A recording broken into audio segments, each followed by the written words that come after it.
अब शुरुआत कर रहे हैं प्रश्नों। आपके सामने है निम्नलिखित का सुमेल करो। नर्मदा घाटी, मगध, गारो पहाड़ियां, सिंधु तथा इसकी सहायक नदियां, गंगा घाटी, और दूसरी तरफ आपको दे रखा है पहला बड़ा राज्य आखेट तथा संग्रहण, लगभग 2500 वर्ष पूर्व के नगर, आरंभिक कृषि और प्रथम नगर। तो प्यारे साथियों, इसका जो आंसर है वो अब आप देख सकते हैं नीचे। पहले में बी यानी नर्मदा घाटी जो है वह आखेट तथा संग्रहण इसका राइट आंसर होगा। फिर आपके दूसरे में मगध जो है पहला बड़ा राज्य होगा। तीसरे में गारो पहाड़ियां जो है वह आरंभिक कृषि, और फिर आपके ई में जो है सिंधु तथा इसकी सहायक नदियां वाले में आपके ये बन जाएगा आपके चौथे में ई प्रथम नगर, और गंगा घाटी जो है इसमें दोस्तों हो जाएगा आपका लगभग 2500 वर्ष पूर्व के नगर। तो ये पहला क्वेश्चन आपका कंप्लीट हुआ। प्रश्न नंबर 2 की तरफ आते हैं। तो दूसरा क्वेश्चन है गंगा और इसकी सहायक नदियों के किनारे तथा समुद्र तटवर्ती इलाकों में नगरों का विकास कब हुआ? लगभग 4700 वर्ष पूर्व, लगभग 2000 वर्ष पूर्व, लगभग 2500 वर्ष पूर्व, या लगभग 5000 वर्ष पूर्व। तो दोस्तों ये जो दूसरा क्वेश्चन है इसका राइट आंसर रहेगा लगभग 2500 वर्ष पूर्व। ऑप्शन नंबर से आपका करेक्ट आंसर है। अगला क्वेश्चन तीसरा है सिंधु नदी के पूर्व में स्थित भूमि प्रदेश को इंडिया किसने कहा? मोस्ट इंपोर्टेंट क्वेश्चन है। यूनानियों ने, ईरानियों ने, यूनानियों और ईरानियों दोनों ने, या किसी ने नहीं? तो तीसरे का राइट आंसर होगा आपका यूनानियों और ईरानियों दोनों ने, से ऑप्शन करेक्ट आंसर होगा।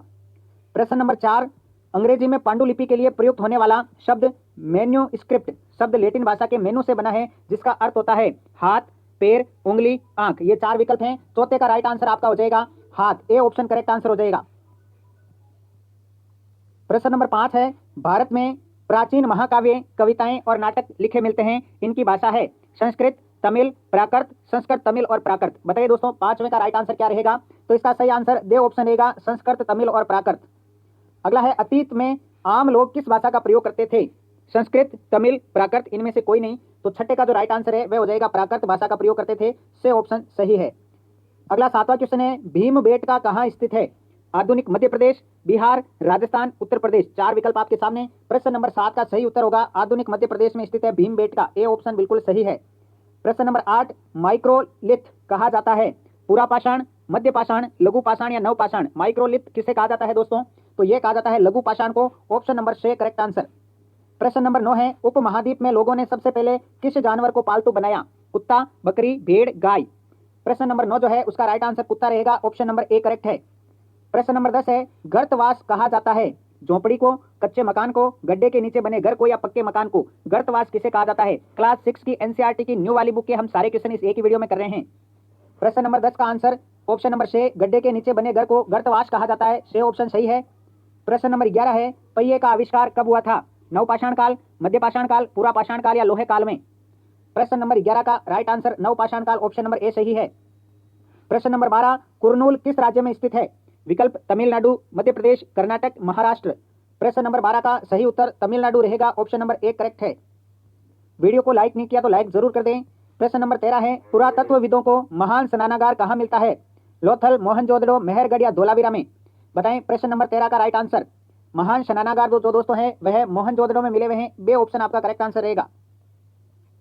प्रश्न नंबर 14 की तरफ बढ़ते हैं। उस नगर का नाम बताइए जहां एक खुले मैदान में सार्वजनिक कार्यक्रम आयोजित किए जाते थे। लोथल, धोलावीरा, मेहरगढ़ या मोहनजोदड़ो? प्रश्न नंबर 14 का सही उत्तर रहेगा धोलावीरा, ऑप्शन नंबर बे सही रहेगा। प्रश्न नंबर 15 पिरामिडों में दफनाकर सुरक्षित रखे गए शवों को मम्मी कहा जाता था, यह परंपरा किस देश में थी? तुर्की में, मिस्र में, ईरान में या ओमान में? बताइए 15 नंबर का राइट आंसर। शवों को दफनाकर सुरक्षित रखा जाता था जिन्हें मम्मी कहा जाता था, यह परंपरा मिस्र में जो है थी, बे ऑप्शन आपका सही रहेगा प्रश्न नंबर 15 का।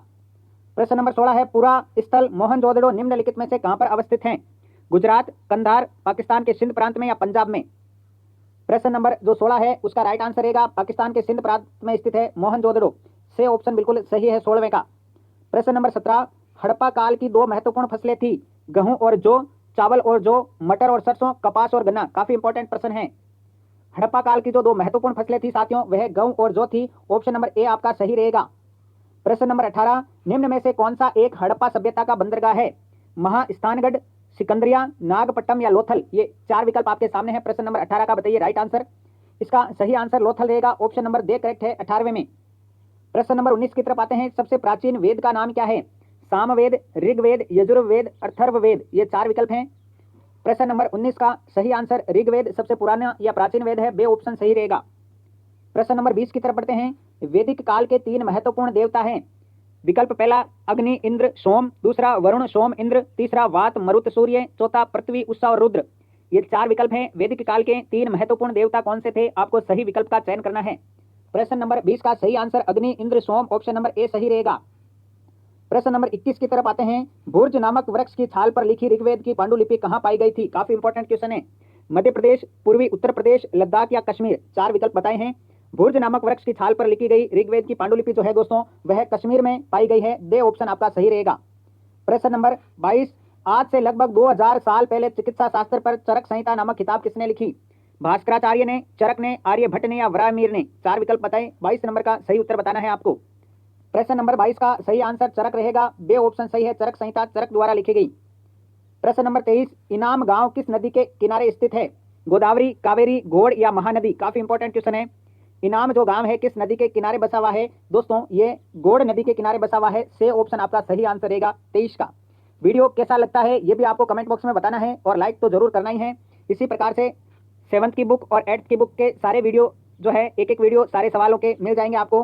प्रश्न नंबर 24, प्रसिद्ध वेद चरक द्वारा लिखित चरक संहिता के अनुसार मनुष्य के शरीर में हड्डियां कितनी होती है?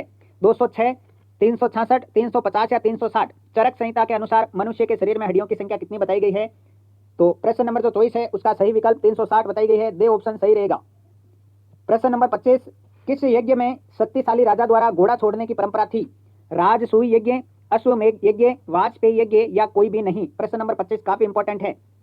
तो घोड़ा छोड़ने की परंपरा राजा द्वारा अश्वमेध यज्ञ में थी दोस्तों। बे ऑप्शन आपका सही आंसर रहेगा।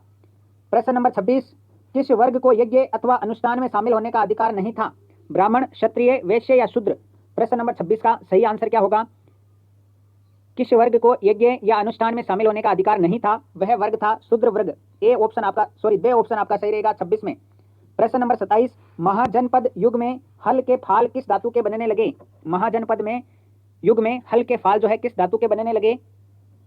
लोहा, तांबा, कांसा या टिन? 4 विकल्प आपको दिखाई दे रहे हैं। प्रश्न नंबर 17 का आंसर रहेगा लोहा। ए ऑप्शन बिल्कुल सही है। प्रश्न नंबर 27 हो गया। 28 की तरफ बढ़ते हैं। महाजनपद कहाँ का शासक था? महापदमनंद कहाँ का शासक था? वज्जीसंघ, मगध, कौशल, हस्तिनापुर? काफी इंपॉर्टेंट क्वेश्चन है। महापदमनंद कहाँ का शासक था दोस्तों? ये था आपके मगध का शासक। बे ऑप्शन सही रहेगा 28वें में। प्रश्न नंबर 29, बिंबिसार और अजातशत्रु कहाँ के शासक थे? वज्जी, मगध, हस्तिनापुर या इनमें से कोई नहीं? काफी इंपॉर्टेंट क्वेश्चनों का संग्रह है। बिंबिसार और जो अजातशत्रु हैं दोस्तों वह आपके मगध के शासक थे। ऑप्शन नंबर बे सही रहेगा 29 नंबर में। प्रश्न नंबर 30, सिकंदर कहाँ का शासक था? तुर्की का, यूनान का, मेसिडोनिया का या मिस्र का? दोस्तों जल्दी से बताइए आप कमेंट बॉक्स में। सिकंदर कहाँ का शासक था? ये था मेसिडोनिया का शासक। ऑप्शन नंबर से करेक्ट आंसर है। इस वीडियो लेक्चर में हम कुल 160 से अधिक प्रश्नों को देखने वाले हैं जो आपकी संपूर्ण 6th क्लास की बुक से लिए गए हैं। प्रश्न नंबर 31, बौद्ध धर्म के संस्थापक गौतम बुद्ध ने के बचपन का नाम क्या था? सिद्धार्थ, वर्धमान, राहुल या सुधोधन? बताएं 31 नंबर का आंसर। बौद्ध धर्म के संस्थापक गौतम बुद्ध का बचपन का नाम सिद्धार्थ था। ए ऑप्शन सही आंसर होगा। प्रश्न नंबर 32 है, महात्मा बुद्ध को बोध गया यानी बिहार में किस वृक्ष के नीचे ज्ञान प्राप्त हुआ था? साल का वृक्ष, आम का वृक्ष, पीपल का वृक्ष या बरगद का वृक्ष? 32 नंबर का सही आंसर होगा। पीपल के वृक्ष के नीचे उनको ज्ञान की प्राप्ति हुई थी। से ऑप्शन सही रहेगा 32वें में। प्रश्न नंबर 33 की ओर बढ़ते हैं। महात्मा बुद्ध और महावीर स्वामी ने जन सामान्य को अपनी शिक्षा किस भाषा में दी थी? संस्कृत, प्राकृत, तमिल या प्राक संस्कृत? 33 नंबर इंपॉर्टेंट सवाल है। प्रश्न नंबर 33 का सही आंसर प्राकृत भाषा होगी। बे ऑप्शन सही रहेगा। प्रश्न नंबर 34, संघ में रहने वाले बौद्ध भिक्षुओं के लिए बनाए गए नियम किस बौद्ध ग्रंथ में मिलते हैं? सुत्त पिटक, विनय पिटक, अभिधम पिटक या दिग्ग निकाय? बताएं दोस्तों, काफी इंपॉर्टेंट क्वेश्चन है। संघ में रहने वाले बौद्ध भिक्षुओं के लिए बनाए गए जो नियम है दोस्तों वे आपके विनय पिटक में मिलते हैं। 34वें में बे सही रहेगा। प्रश्न नंबर 35 है, ईरानी पैगंबर जरथुस्त्र की शिक्षाओं का संकलन किस ग्रंथ में मिलता है? बाइबिल, गुरु ग्रंथ साहब, जैन अवेस्ता या कुरान? ईरानी पैगंबर जरथुस्त्र की शिक्षाओं का जो संकलन है किस ग्रंथ में मिलता है? 35 नंबर का सही उत्तर जैन अवेस्ता होगा। सही ऑप्शन सही है। प्रश्न नंबर 36, महात्मा बुद्ध ने अपना पहला उपदेश कहाँ दिया? वैशाली, सारनाथ, वाराणसी या गया? 4 ऑप्शन आपके सामने अंकित है। प्रश्न नंबर 36 का जो सही आंसर है वह सारनाथ। ऑप्शन नंबर बे सही रहेगा। प्रश्न नंबर 37, मौर्य साम्राज्य की स्थापना किसने की? अशोक, बिंदुसार, चंद्रगुप्त या विक्रमादित्य? 4 विकल्प आपके सामने हैं। प्रश्न नंबर 37 का सही उत्तर रहेगा चंद्रगुप्त ने जो है वह मौर्य साम्राज्य की स्थापना की थी। से ऑप्शन सही रहेगा चंद्रगुप्त। प्रश्न नंबर 38, अर्थशास्त्र नामक किताब में किसके विचार मिलते हैं? चाणक्य, चंद्रगुप्त, अशोक या बिंदुसार? काफी इंपॉर्टेंट क्वेश्चन है। अर्थशास्त्र जो किताब है उसमें चाणक्य के विचार मिलते हैं। ऑप्शन नंबर ए आपका सही रहेगा। प्रश्न नंबर 39, मौर्य साम्राज्य की प्रमुख राजधानी थी? तक्षशिला, पाटलिपुत्र, उज्जैन या नालंदा? 4 विकल्प आपके सामने हैं। मौर्य साम्राज्य की कौन सी प्रमुख राजधानी थी? प्रश्न नंबर जो 39 है उसका सही आंसर रहेगा पाटलिपुत्र। ऑप्शन बी सही उत्तर है। प्रश्न नंबर 40, मौर्य साम्राज्य में प्रांतों का राज्यपाल यानी गवर्नर किसे बनाया जाता था? काफी इंपॉर्टेंट क्वेश्चन है। धम महामात, वरिष्ठ मंत्री, मौर्य पदाधिकारियों को या राजकुमारों को? देखिए क्वेश्चन क्या है, मौर्य साम्राज्य में प्रांतों का राज्यपाल किसे बनाया जाता था? प्रश्न नंबर 40 रहेगा राजकुमारों को राज्यपाल बनाया जाता था। दे ऑप्शन बिल्कुल सही है। प्रश्न नंबर 41, चंद्रगुप्त मौर्य के दरबार में यूनान के राजा सेल्यूकस निकेटर का राजदूत था? मेगस्थनीज, फाइयान, इत्सिंग या इनमें से कोई नहीं? काफी पॉपुलर क्वेश्चन है। 41 नंबर, प्रश्न नंबर 41 का सही आंसर मेगस्थनीज, विकल्प नंबर ए सही रहेगा। अगला है, चीन की दीवार कितने किलोमीटर लंबी है? लगभग 6000 किलोमीटर, लगभग 6400 किलोमीटर, लगभग 5500 किलोमीटर या लगभग 4500 किलोमीटर? बताइए दोस्तों। प्रश्न नंबर 42 का राइट आंसर, प्रश्न नंबर 42 का राइट आंसर, चीन की दीवार 6400 किलोमीटर लगभग लंबी है। ऑप्शन नंबर बी सही रहेगा। प्रश्न नंबर 43 की ओर बढ़ते हैं। जातक कथाओं का संकलन किया गया पुरोहितों द्वारा, बौद्ध भिक्षुओं द्वारा, जैन भिक्षुओं द्वारा या जैन एवं बौद्ध भिक्षुओं द्वारा? बताएं प्रश्न नंबर 43 का राइट आंसर। जातक कथाओं का संकलन जो है साथियों वह बौद्ध भिक्षुओं द्वारा किया गया। बे ऑप्शन बिल्कुल सही रहेगा। प्रश्न नंबर 44, सांची का महान स्तूप कहाँ स्थित है? महाराष्ट्र, उड़ीसा, मध्य प्रदेश या उत्तर प्रदेश? सांची का महान स्तूप जो है दोस्तों वह मध्य प्रदेश में स्थित है। ऑप्शन नंबर से सही रहेगा 44 का। 45वें की ओर बढ़ते हैं। लगभग 2000 साल पहले मथुरा किन शासकों की दूसरी राजधानी बनी थी? शकों की, कुषाणों की, चोलों की या चालुक्यों की? बताइए 45 का राइट आंसर। लगभग 2000 साल पहले मथुरा जो है दोस्तों कुषाणों की दूसरी राजधानी बनी थी। ऑप्शन नंबर 2 सही रहेगा। प्रश्न नंबर 46, किस प्राचीन पत्तन पर रोम के साथ संबंध दर्शाने वाले साक्ष्य मिले हैं? लोथल, बेरीगाजा, भरूच, अरिकामेडु, पुदुचेरी या इनमें से कोई नहीं? बताएं 46 का राइट आंसर। प्राचीन पतन पर रोम के साथ संबंध दर्शाने वाले साक्ष्य जो है अरिकामेडु, पुदुचेरी में मिले हैं दोस्तों। से ऑप्शन करेक्ट रहेगा 46 का। प्रश्न नंबर 47 की ओर आते हैं। ऑगस्टस कहाँ का शासक था? रोम, यूनान, फारस या मैसिडोनिया का? प्रश्न नंबर 47 का सही उत्तर रोम रहेगा। ऑप्शन नंबर ए सही है। प्रश्न नंबर 48, रोम ईंटों का शहर था जिसे मैंने संगमरमर का बनवाया, यह किसने कहा था? काफी इंपॉर्टेंट क्वेश्चन है। यह किसने कहा था कि रोम ईंटों का शहर था और मैंने इसे संगमरमर का बनवाया है? विकल्प हैं लुइस, विलियम केसर, ऑगस्टस या सीजर फेडरिक। प्रश्न नंबर 48 का सही आंसर ऑगस्टस, ऑप्शन नंबर से रहेगा। प्रश्न नंबर 49 की ओर आते हैं। करीब 7000 साल पहले रेशम बनाने की तकनीक का आविष्कार किस देश में हुआ था? रोम, भारत, श्रीलंका या चीन? 4 विकल्प हैं। सही आंसर रहेगा चीन में। ऑप्शन नंबर दे सही उत्तर।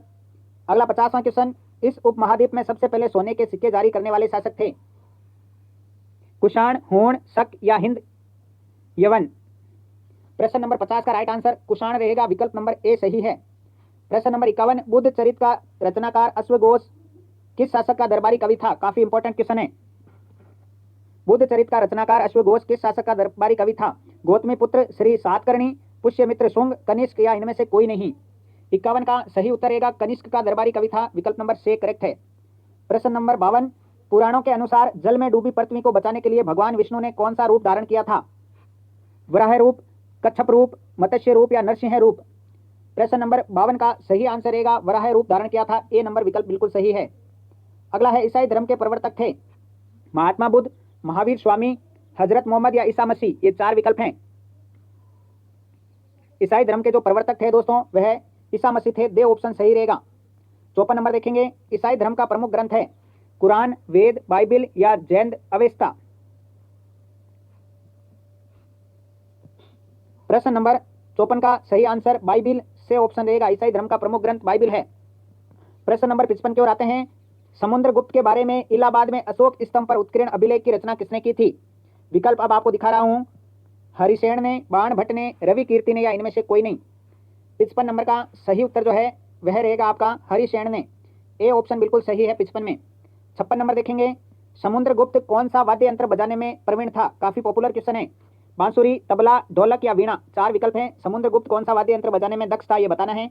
56 नंबर का राइट आंसर ऑप्शन नंबर दे वीणा करेक्ट आंसर रहेगा। प्रश्न नंबर 57, गुप्त वंश की स्थापना किसने की? चंद्रगुप्त, समुद्रगुप्त, हर्षवर्धन या कनिष्क? काफी इंपॉर्टेंट क्वेश्चन। गुप्त वंश की स्थापना किसने की दोस्तों? यह की थी दोस्तों चंद्रगुप्त ने। ए ऑप्शन बिल्कुल सही रहेगा। प्रश्न नंबर 58, विक्रमादित्य की उपाधि गुप्त वंश के किस शासक ने धारण की थी?